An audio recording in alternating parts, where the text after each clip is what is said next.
ನಮ್ಮ ಜೊತೆ ಮಾಜಿ ಸಚಿವರು GT ದೇವೇಗೌಡರು ಫೋನ್ ಸಂಪರ್ಕದಲ್ಲಿದ್ದಾರೆ. ಸರ್ ನಮಸ್ಕಾರ. ನಮಸ್ಕಾರ ಸರ್, ಚೆನ್ನಮ್ಮನವರು ಅಗಲಿದ್ದಾರೆ. ಹಲೋ ಸರ್, ಕೇಳಿಸ್ತಾ ಇದೆಯಾ? ನನ್ನ ಧ್ವನಿ ಕೇಳಿಸ್ತಾ ಇದೆಯಾ? ಕೇಳ್ತಾ ಇದೆ. ಹಾ ಸರ್, ಅದೇ ಚೆನ್ನಮ್ಮನವರು ಅಗಲಿದ್ದಾರೆ. ಚೆನ್ನಮ್ಮನವರ ಮೊದಲ ನೆನಪುಗಳು ಸರ್ ನಿಮಗೆ ಬರುವಂತದ್ದು? ತಾಯಿ ಚೆನ್ನಮ್ಮ ಅವರು ದೈವ ಭಕ್ತರು. ಹಾ ಸರ್. ಅವರು ಅವರ ಸರಳತೆ, ಅವ್ರ ಸೌಜನ್ಯ, ಅವ್ರಿಗಿರ್ತಕ್ಕಂಥ ಒಂದು ಗೌರವ ಬೇರೆ ಯಾರಿಗೂ ಇಲ್ಲ. ಯಾಕೆ ಅಂತ ಹೇಳಿದ್ರೆ, ಚಿಕ್ಕ ವಯಸ್ಸಿನಿಂದ ದೇವೇಗೌಡರ ಜೊತೆ ಮದುವೆಯಾಗಿ ಇಡೀ ಕುಟುಂಬ ಬಂಧುಗಳ ಜವಾಬ್ದಾರಿಯನ್ನ ಹೊತ್ತು ದೇವರಿಗೆ ಸಂಸಾರ ಇದೆ ಕೊಡದೆ ದೇವೇಗೌಡರು ರಾಜಕಾರಣ ಮಾಡ್ಲಿಕ್ಕೆ ಹಗಲು ರಾತ್ರಿ ದುಡಿದಿದ್ದಾರೆ. ಇಡೀ ಕುಟುಂಬ, ಮಕ್ಕಳು, ಪ್ರತಿಯೊಂದು ಕುಟುಂಬವನ್ನ ಬೆಳೆಸಿ, ಜೊತೆಗೆ ದೇವೇಗೌಡರ ಜೊತೆ ಅವ್ರಿಗೆ ರಾಜಕೀಯಕ್ಕೆ ಬೇಕಾದಂತ ಶಕ್ತಿಯನ್ನ ಅವರು ತುಂಬಿದ್ದಾರೆ. ಚೆನ್ನಮ್ಮ ಅವರು ಅವ್ರು ಯಾವತ್ತೂ ಕೂಡ ಮುಖ್ಯಮಂತ್ರಿ ಪತ್ನಿ ಅಂತಾಗಲಿ, ಪ್ರಧಾನಮಂತ್ರಿಗಳ ಪತ್ನಿ ಅಂತಾಗಲಿ ಒಂದು ಕ್ಷಣವೂ ಕೂಡ ಅವ್ರ ಮನಸ್ಸಿಗೆ ಬಂದಿಲ್ಲ. ಆ ರೀತಿ ಚೆನ್ನಮ್ಮ ಅವರು ಯಾರೇ ಬಂದ್ರು ಕೂಡ, ಅವ್ರ ಮನೆ ವೈರಿಗಳು ಬಂದ್ರು ಕೂಡ ಆ ಪ್ರೀತಿಯನ್ನ ಕೊಟ್ಟವ್ರು ಯಾರು ಇಲ್ಲ. ಒಂದು ಚೂರು ಕಲ್ಮಶ ಇಲ್ಲದೆ ಅವ್ರನ್ನ ಬನ್ನಿ ಅಪ್ಪ ಅಂತೇಳಿ ಕೂರ್ಚಿ ಮಾತಾಡಿಸಿ ಊಟ ಮಾಡಿಸ್ತಕ್ಕಂಥದ್ದು ಅವರ ಪ್ರೀತಿ.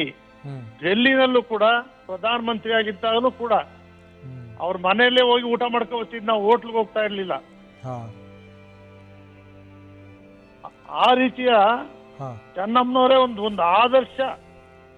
ದೇವೇಗೌಡರು ಒಂದು ಆದರ್ಶ ಆದ್ರೆ ಚೆನ್ನಮ್ಮನವ್ರದ್ದು ಇನ್ನೂ ಅತಿ ಹೆಚ್ಚಿನ ಆದರ್ಶ.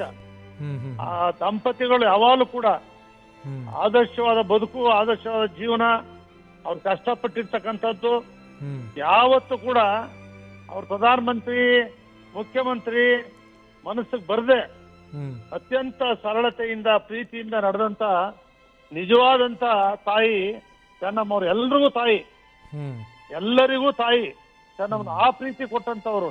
ಇಡೀ ಅವ್ರ ಕುಟುಂಬದಲ್ಲಿ ಮಕ್ಕಳು, ಮೊಮ್ಮಕ್ಕಳು ಎಷ್ಟೊಂದು ಜನ ಇದ್ದಾರೆ, ಅವರೆಲ್ಲರೂ ಕೂಡ ಬೆಳೆಸಿದ್ದಾರೆ. ಎಲ್ಲ ನಾಯಕರನ್ನು ಬೆಳೆಸಿದ್ದಾರೆ. ದೇವೇಗೌಡರ ಶಕ್ತಿನೇ ಚೆನ್ನಮ್ಮನವರು. ನಮ್ಮ ದೇವೇಗೌಡರಿಗೆ ಆ ದುಃಖ, ಅವ್ರ ಮೇಲೆ ಇದ್ದಂತ ಪ್ರೀತಿ, ಯಾವ ಊಟ ಮಾಡ್ಬೇಕಾದ್ರೆ ಜೊತೆಲೆ ಕೂತ್ಕೊಂಡು ಇಬ್ರು ಕೂಡ ಊಟ ಮಾಡೋರು. ಅವರ ಮಗಳು ಶೈಲಜಾ ಅವರು, ಅನ್ಸೂಯ ಅವರು, ಶೈಲಜಾ ಅವರಂತೂ 20 ಗಂಟೆ ಆ ತಂದೆ ತಾಯಿ ಸೇವೆನೇ ಗುರಿಯಾಗಿ ಇಟ್ಕೊಂಡವ್ರೆ.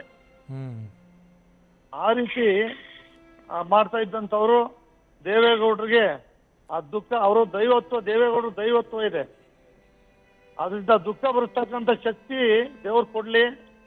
ಅವರು ಮುತ್ತೈದೆ ಭಾಗ್ಯವಾಗಿ ದೇವ್ರ ಸನ್ನಿಧಿಯನ್ನ ಸೇರಿದ್ದಾರೆ. ಅವ್ರ ಆತ್ಮಕ್ಕೆ ಚಿರ ಶಾಂತಿ ಕೊಡ್ಲಿ.